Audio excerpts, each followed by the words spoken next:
Hello, everybody, and welcome to a brand new project, a brand new channel, a brand new podcast, everything. I am here with my good friends, Tim and Noel, and together we are proud to bring you a brand new podcast. It is called Running the Table. We are going to be covering all things sports. We're going to be covering NFL, MLB, NBA, bunch of college sports, and whatever else you guys want us to cover. So if you have a suggestion, leave it down below, and chances are we'll cover it. Tim, Noel, you guys have anything to say? You know, back in the day, back in the high school days, middle school days, where it all started, the lunch table is where you have your sports discussions. That's where the best content comes from. That's where the most heated discussions come from. And, you know, us three in particular, we ran the table. Oh, yeah. We most definitely ran the table. That's where it all started. We grew up together. We ran the gauntlet. We definitely had our fair share of discussions and arguments, but all of that has been culminating to this podcast right here, right now, and we are so excited to bring it to you all. So now the first episode, the NFL draft, is a little over 2 weeks away. So what better way to kick off this brand new podcast than an NFL mock draft? We are going to be using Pro Football Focus Mock Draft Simulator, and we're going to run through the entire first round, just like a mock draft. We're each going to take control of individual teams. We're going to rotate. We're going to make our picks, and should be a good time. Yeah, I'm really excited to get this kicked off because, I mean, you know, like we have all had so many opinions about different things football growing up, and especially in these last couple of years where we started getting more into these type of things. So, you know, this will be really interesting with you got a lot of interesting guys coming into this draft, and a lot of teams with specific needs. So we'll see what our GM skills are gonna serve us here in this one. Well, GM scouts, we'll see how we fare. Now, I will take control of the first pick. Noel will go next in the second pick. Tim will go with the third pick, and then we will rotate back up to the top.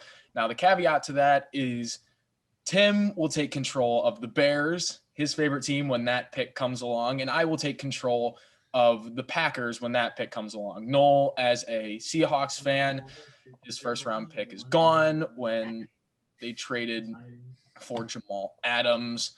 So, rip to them. But let's start this draft, shall we? And let's do it.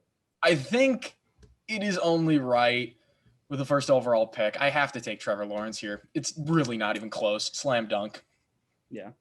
It's really pretty much a no-brainer on this one. Yeah. There's not much else. It's kind of writing's already on the wall. That's where that's going. Noel, who are you taking it to?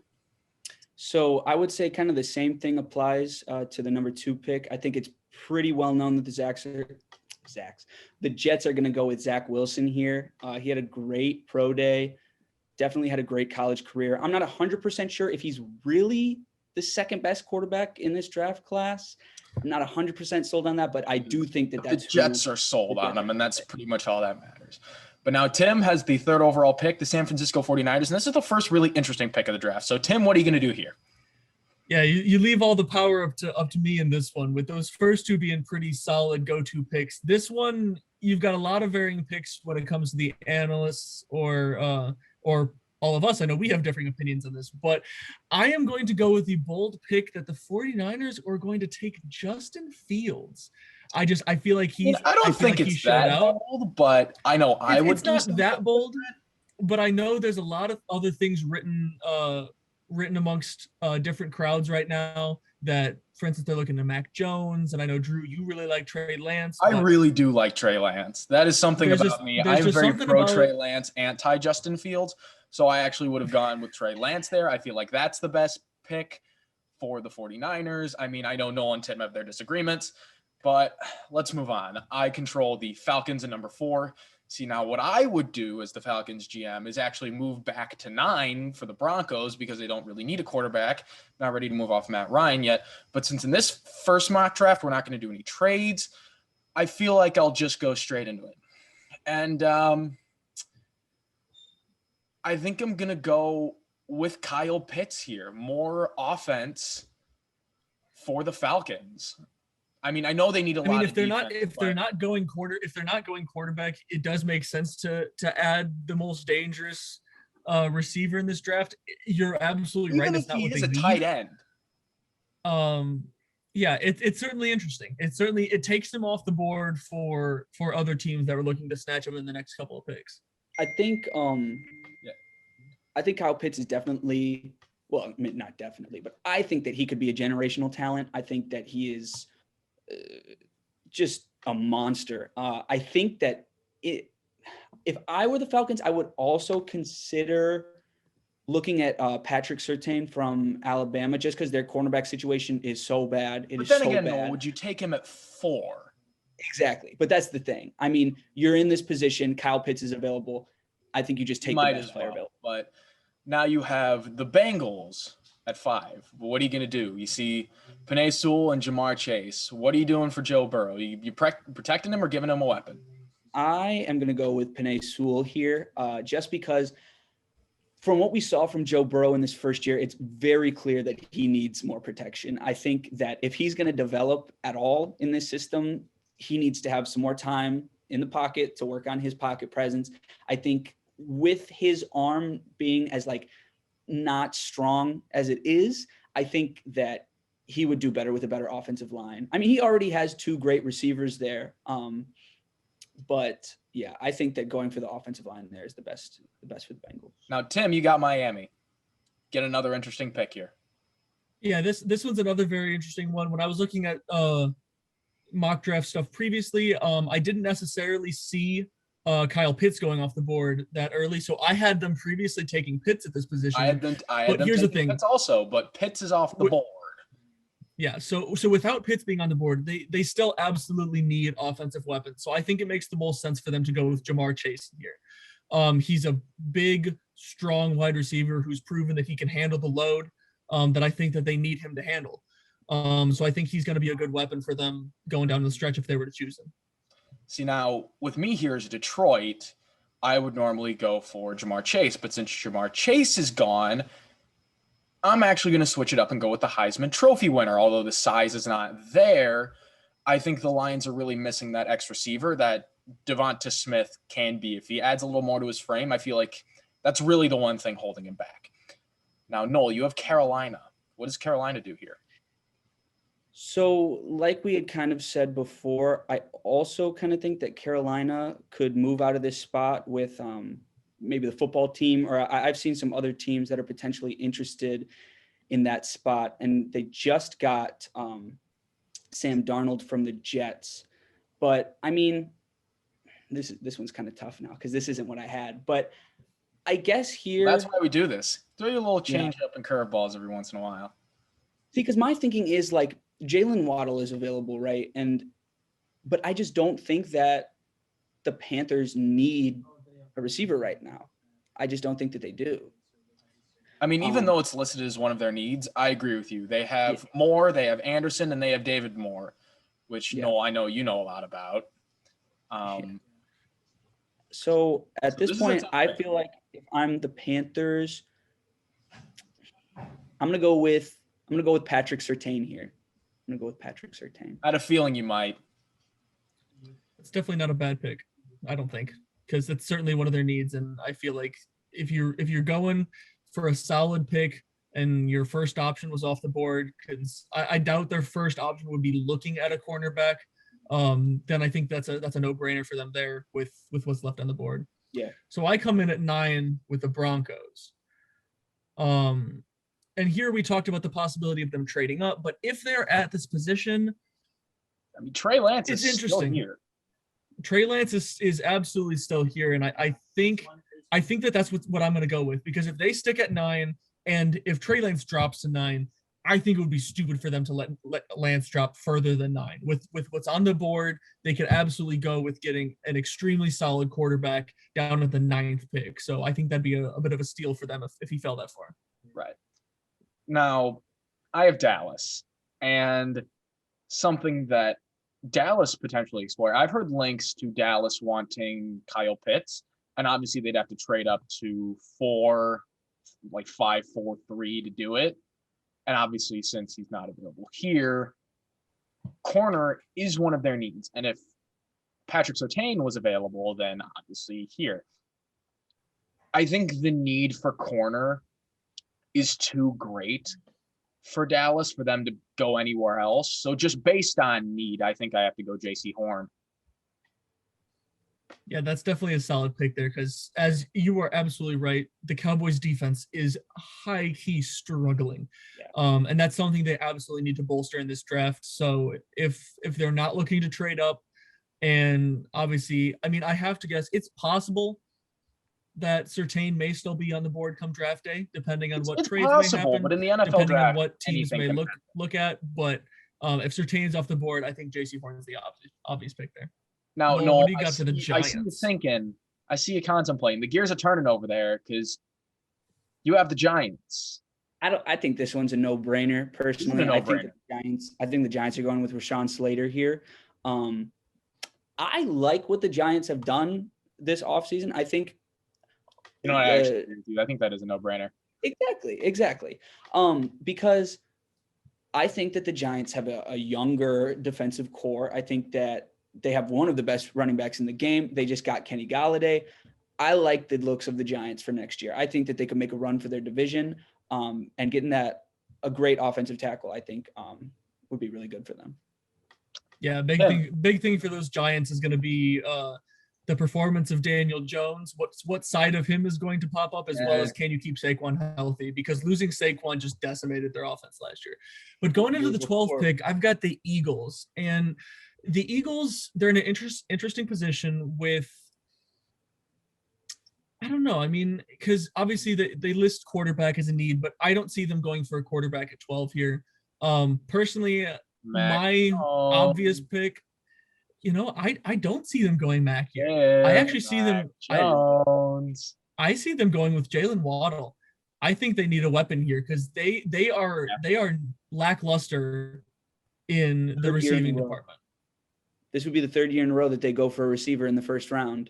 And you know what? I would see the Eagles being that stubborn to do that. Yeah. So I'm going with Waddle. Third time's the charm, I guess. This pick is really obvious here. Get Herbert protection. Christian Darrisaw. How you doing? Keep it moving. Noel, you have Minnesota at 14. Who you taking?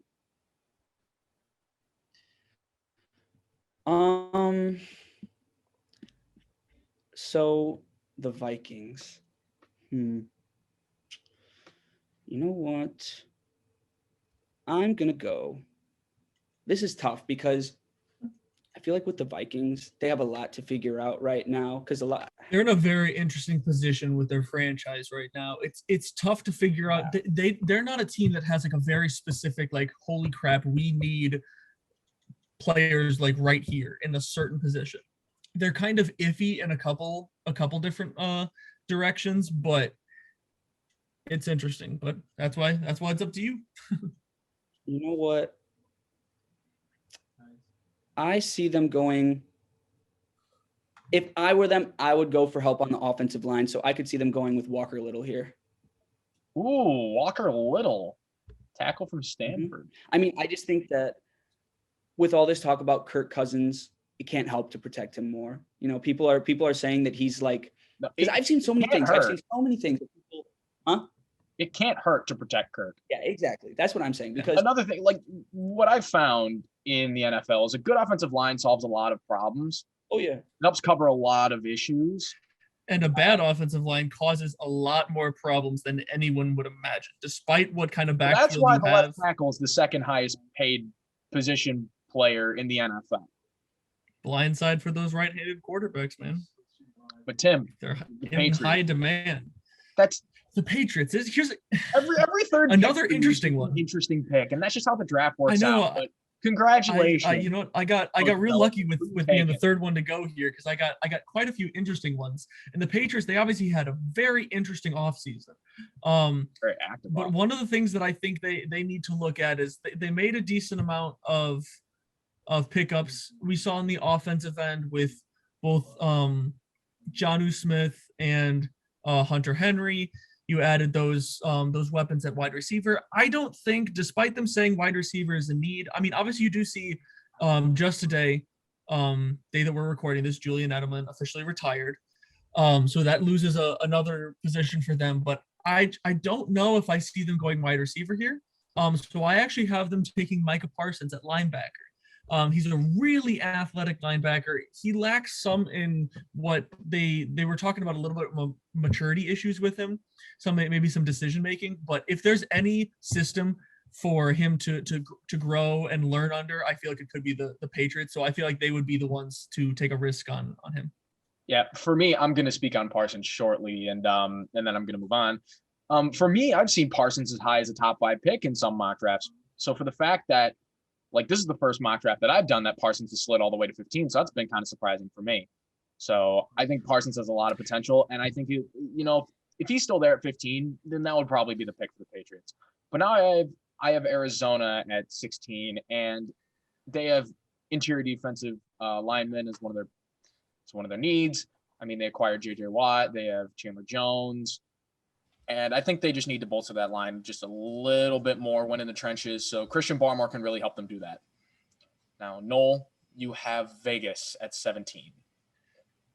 I think the Raiders, they need their help on defense for sure. I see them going with a lot of defensive players in this draft.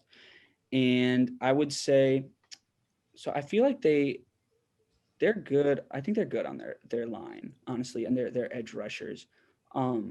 So you know what? I'm not 100% sure how to pronounce his name, but I see them going with Trevon Moehrig. Moehrig. Yeah, I could see them going for him here. He's the highest rated safety on the board. Now, exactly. Tim, you get Miami again. Yes, I do. I've gotten both. I'm going to scroll up and see what you did with Miami the first time. As I suspected, you took Jamar Chase. So they went with Jamar. I went with Jamar Chase for them to bolster their offense there. But one of the things that I think is also going to be key for this Dolphins team, who had a pretty solid record last year, all things considered, with the weapons they had as well as their defense. Mac Jones, Tim. They're not going to Mac Jones going here. Mac Jones. I mean, I get that you like Mac Jones, but I just don't think that makes sense here. Do it. I know. I don't think that they're ready to give up on Tua yet. I think that they probably should or could, but I don't think they're going. They certainly could, but I don't see them giving up on him. Dolphins Nation by saying take Mac Jones. And you know what? I'm not going to put the pin in the Dolphins franchise. It's only been a half a season. Give him a little bit more time. Exactly. And one of the things I think could help him would be adding a little bit of protection for him. And that's actually why I'm going to go with Elijah Vera Tucker out of USC. I think that he could Tucker, which is surprising. I actually think that he could provide some decent protection in both the run and pass game. He's been known to be a little bit better of a run blocker than pass blocker, but I think he can help on both fronts and add some protection to hopefully give Tua some more time to maybe flourish in that pocket a little bit more. See, now I have the footballs, and this is a very important pick for me, because I have multiple friends who are fans of the footballs. And if I get this wrong, I will hear about it. And, Wild Washington footballs.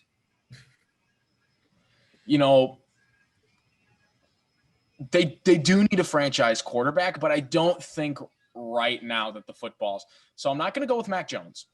So right now it's between Rashad Bateman and Jeremiah Owusu-Koramoah. And I think I'm going to go Jeremiah Owusu-Koramoah, just to bolster that linebacking core just a tad bit more, because again, on defense, if you could put pressure on the quarterback, then you give him no time to throw, your secondary can be awful. It won't matter. So now, Noel, this would be your pick, but you and Tim are going to switch for right now because Tim is a Bear fan. And so Noel, you'll get Indianapolis. I guess. So, I'm an exasperated Bears fan, but a Bears fan nonetheless. You're going to take the Bears pick. What are you going to do with it? And honestly, I feel like I could pick better than the Bears GM at this point with the history of their draft picks in the last couple of years. Other than I will say Roquan Smith. turned out to be particularly good. I can't bash on him, but one of the things that I think will help the Bears going forward is they absolutely need help in that offensive line. And in this draft, I could see them going with Tevin Jenkins out of Oklahoma State. He's absolutely an option. Yeah, I feel like he's a very solid tackle that could bring some solidity to this offensive line for the Bears that they desperately need. Now, obviously, we all know the Bears need help at a lot more than just their offensive line, but there's only one pick here. So I'm honestly looking past Andy Dalton at this point and whoever they have at the quarterback for the next year or two to try to protect somebody, whoever is going to be back there long term. Me personally, just from what I've been seeing and how much of a hot seat both Pace and Nagy are on for the Bears, I can 100% see them going for Mac Jones here. I think that they're desperate. I think that they're. But why would you sign Dalton? That's what doesn't make sense to me. Why would you sign Dalton, release Kyle Fuller, just to sign Mac Jones in the draft? I mean, they signed Mike Glennon to a $10 million or $10 to $15 million 1-year deal, and then drafted Mitch Trubisky. It was a multi-year deal. It was like 3 years, 45 It was worse than that. Yeah, I laughed as a Packer fan when I saw that Glennon deal. So I would not put it past them at all. Certainly wouldn't put it past it, but that's why I'm trying to think a little more logically than the Bears franchise in this game. So that's why I chose Tevin Jenkins. I really like him. And laughing at the Bears is a pastime. It's a very fun pastime. Noel, you have Indianapolis, and I'm just going to make a suggestion. If I'm a Colts fan and I see Rashad Bateman still on the board, home run. Yeah, I agree with you here. I think the Colts are great. I think that they're a great team. And that's one place where they're lacking is their receiving threats. So that's why I'm going to go with Rashad Bateman. Now, I have Tennessee. Tennessee has a ton of issues, especially on defense, because the Titans could not rush anybody. So ignoring their needs, according to Pro Football Focus, being wide receiver, tackle, guard, and corner, I think I'm going to go Kwity Paye here because he's the highest rated edge rusher on the board, and they really need help with their pass rush. So, Noel? Yeah, I actually had him going much earlier in this draft. So to see him drop to 22, I think that's actually a very smart pick for them to add to their edge. Yeah. Noel, now you get what would have been your Seahawks pick, but is now the Jets pick. Well, Mac Jones I think is still on the board. That's a good point. But wait, no. Why would they take Mac Jones? You got me for a second. I was like, why? Mac Jones is not interested. Not every single franchise is interested in Mac Jones. Why not? The 49ers seem to be.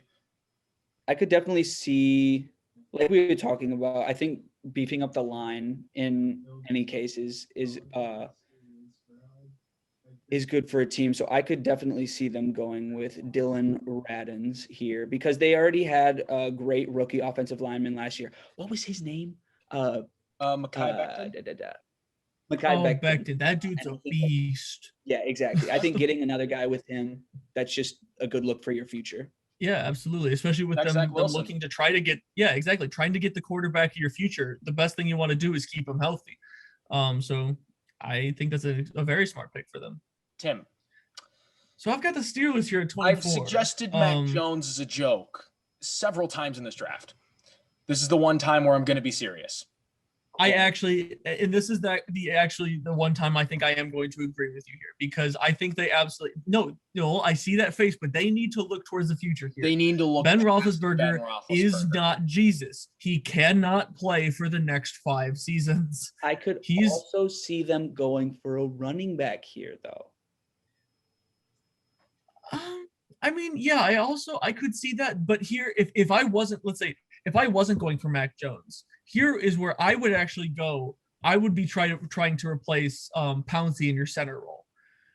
If I wasn't going with Mac Jones, I actually would pass up on a running back here, possibly look at a running back in the second round for them. Not quite sure, but I will go Mac Jones in this one just because I think that they need to look into the safety of getting a quarterback going in. And as you've said, if Mac Jones drops to 24, I think that's a pretty solid pick for learning under Big Ben and trying to build him into your future quarterback. Yeah. So now I have Jacksonville or Saxonville, and I think that's what I'm going to try to recreate here. And in terms of picking between Jason Owe and Azeez Ojulari, I like Azeez Ojulari personally slightly better, so I'm going to go with Ojulari here. Now, Noel, you have the Browns, the Cleveland Browns. So who are you going to go here? I think here, this one's tough. See, I love the Browns. I loved watching them last year. They don't need help on the line. Yeah, I can definitely see them going for a linebacker here. One thing that I had seen, kind of like what you might say is like a little secret of this upcoming draft class is Jamin Davis from Kentucky. So you know what? I'm going to go with that because honestly, I'm not 100% sure here. I just know that he had a good he's made 11 starts in college football, which isn't very promising. I have to scroll for a bit to find Jamin Davis, but here he is, going to Cleveland. I think his best football is ahead of him. Yeah, I mean, I definitely agree that I think he can work himself into being a pretty solid guy for them. And that's the thing. This Browns team is a team on the up and up. And I think that they could possibly turn him into something worthwhile. But that's one of the things that you're going to see is like, despite what we may think picks coming out of this draft or what actually happens on draft night, there are bound to be some guys, and honestly quite a few guys that come out of this draft this first round that just end up not panning out. So it's really hard to tell, which is why the jobs of GMs and coaches to make these decisions of what guys they want to go with. That's what makes it so difficult. But I'm here on the GM clock Tim, with the Ravens. Yeah, GM Tim, I'm going to say 27th. Yeah, you have the tough task of picking for the Ravens. So let's see how you're doing as a GM. I mean, my GM skills are rather limited, but if I'm the Ravens here, I see the pretty obvious decision that you need to get some kind of weapons. You've got Lamar Jackson, and granted, he's not shown to be the most consistent thrower in the world, but part of that is I think is he hasn't had much of the greatest weapons. I mean, adding Des Bryant has been a good role player for them at best. He hasn't done much, but he's a guy for them out there. But this is why I could see them going with a wide receiver here. And I actually think that they could go with Terrace Marshall Jr. Out of LSU, because if one thing that I don't think they have right now is a wide receiver with much size. And with some of the wide receivers that are left on the board, he's one of the few that are kind of predicted into this late first round, early second, that I think provide some size for Lamar to look towards outside of some of their speedy, quick guys like Hollywood Brown. Yeah. I mean, I see no problem with that logic. Now, since my Packers are picking at 29, I'm going to give Noel 28, the Saints, and then I'll take 29. I think and Tim personally here, I could definitely see the Saints going for a defensive player, but I think that I can see them going for a receiver here. And I think that a lot of attention recently has gone onto Rondale Moore out of Purdue. Now, I don't like saying black and gold to the black and gold, baby. I currently go to school at Indiana University. I hate Purdue, but put some respect on Rondale Moore's name, my guy. He is a great receiver. And I think that the Saints could really use it because it just kind of seems like their offense has just kind of they lack a spark. They lack a spark. And he could be their spark.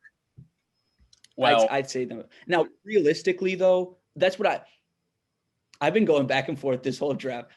That's what I think they should do. Not 100% sure if I think that's what. Yeah. Once again, I absolutely agree with you there. I'm not sure if that's what they will do, but I think that could be a very good pick for them.